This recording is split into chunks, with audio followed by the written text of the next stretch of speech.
the questioning around like what man do I want to be and what does masculine mean to me, I didn't really have, as you said, Brad, something to draw on immediately, where I was just like, oh, well, clearly my dad's this, or I've got this person in my life, which is just the picture of masculinity. So I've been questioning what masculinity means and what type of man I want to be, and who are the men that I look up to for quite some time now. And it's something that I've looked into a little bit, for the last few years, just trying to evolve what my definition of masculinity is. But this was a really good exercise because it's the first time I guess I've had to, write it down. And I'm pretty happy with where we got, but it's ever expanding, and this is probably subject to change as well. But this is where I'm at. So masculinity, to me, is a fundamental human expression found in men and women, characterized by traits such as assertiveness, direction, decisiveness, independence, and competitiveness. It is anchored in rationality, being purpose-driven, vision and mission-based, and promotes clarity of direction. Masculinity exists on a spectrum of human expression, and on the opposite end of that spectrum is femininity. And while it exists on opposite ends, it does not oppose femininity, but instead exists in union and collaboration with the feminine, which is another fundamental human expression that is anchored in love, empathy, intuition, openness, passion, and compassion. This concept is referred to as polarity.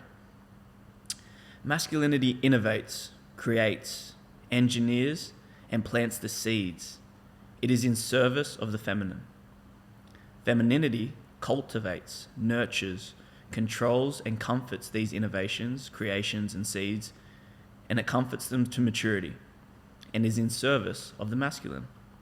One cannot exist healthily without the other, and their interdependence should be acknowledged as necessary in mature, well-rounded, and expansive human beings.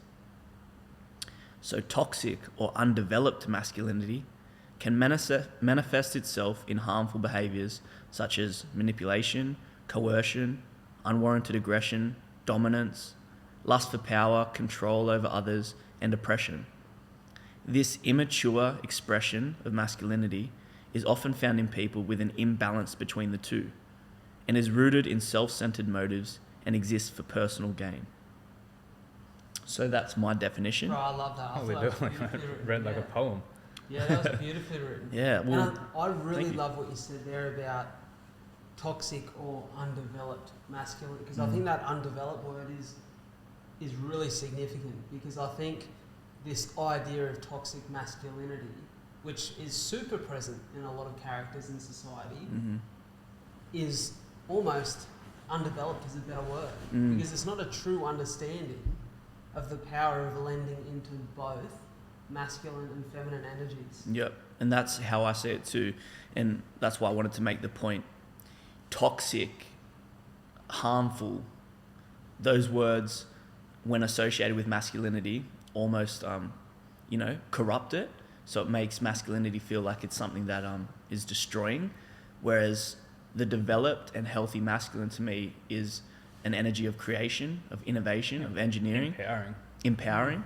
And so when it's undeveloped, it's in its infant stages, it's immature, it manifests itself harmful ways and toxically, I think when you read that out, that just opened my mind to like the concept of having like, it's just a continuous scale of masculine and feminine. You can kind of be anywhere on that scale. And it's not one thing or another, like they're, what'd you say? In collaboration. Interdependent.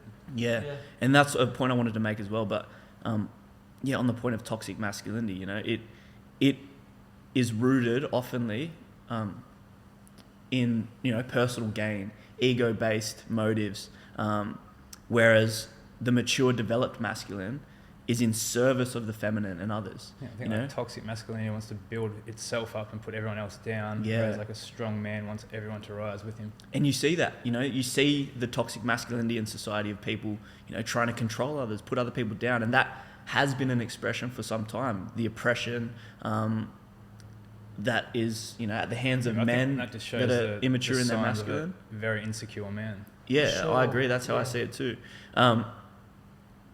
So that's the point I wanted to make, which was... You put a lot of thought into this one. I tell you, man, like when the topic came up, like what am I going to talk about? This is something that's so present and relevant to me, because I'm always trying to, understand what masculinity means more. And I think because of my circumstance with it, like not having my father in the home, I've been able to lean towards my femininity a lot more comfortably because I've seen it. I've seen my sisters, like in your how they household, express. that would be normal for you to express your feminine side. Yeah, in the house. I mean that was the norm for me. So I almost have been searching out, where are my masculine expressions, and then I start to take stock of, in my life, where am I most comfortable in my feminine, where am I most comfortable in my masculine. And growing up, I played competitive sport, so playing sport at a high level was a big masculine expression for me.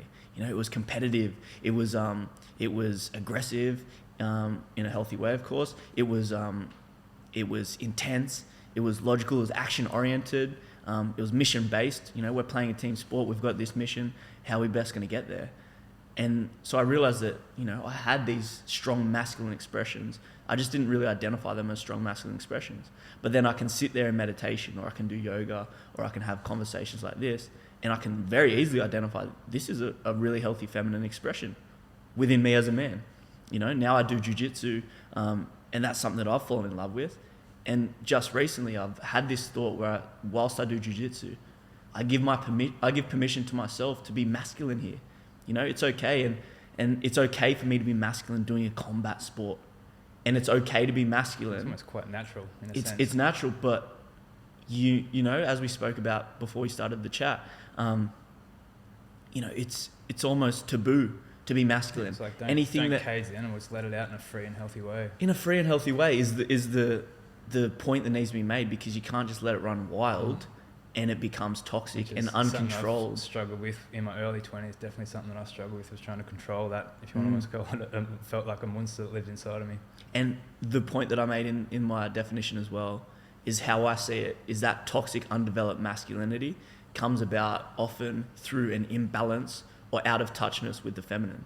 The hyper masculinity that doesn't have the outlet to express its femininity becomes this like toxic, hyper vigilant, out of control. Yeah, out of control. It needs to be controlled and calmed and nurtured by the feminine, whether it's other feminine people in your life or whether it's within yourself. For me, expressing my feminine is almost like a calming energy that's able to sort of like control that masculine urges. Exactly. You look at 300, Leonidas, he's a Spartan. He's out there murdering and killing, and he's in war. But when he comes home and he lays his head on his wife's chest and she holds him, and he takes comfort in her calmness, in her feminine compassion, it allows him to express his masculine. But without that, he's just a wild dog that's like running rabid. Sure. And that's how I see the balance between masculine and feminine. They need to be interdependent, and healthily they exist on the same spectrum, but almost on different ends. You need one. You can't have one without the other.